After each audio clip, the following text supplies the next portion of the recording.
capabilities are being added to Power BI Q&A. First is the ability to use Q&A in DirectQuery mode. The second is the ability to add synonyms in bulk to be suggested with new synonyms based off of the report. The first new capability we will highlight is DirectQuery and the ability to see the new auto-suggest synonyms. First, we will create a Q&A visual and place it onto the report canvas. Now, we will be shown a message to turn on Q&A and create a local index of our data. We now have access to several questions available for us to ask. For example, if we put number of employees by cities in the search bar and submit our question, Q&A presents the count of employees by city. When we publish the report, Q&A will now work and keep an index up to date against the data source.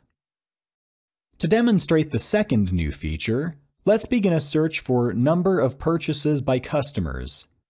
Note that the word purchases is double underlined in red, indicating this word has not been detected, and the word customers is underlined in blue. Since only customers was detected, we are presented with a list of customers only, which doesn't answer our question.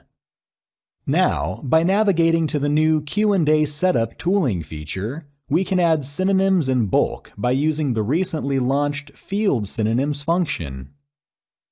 Within Field Synonyms, we can add synonyms to any of our tables and columns. For this example, we want to add the alias purchase to the synonyms for orders. We have the option to add aliases from the suggested terms or by entering the alias into the field provided.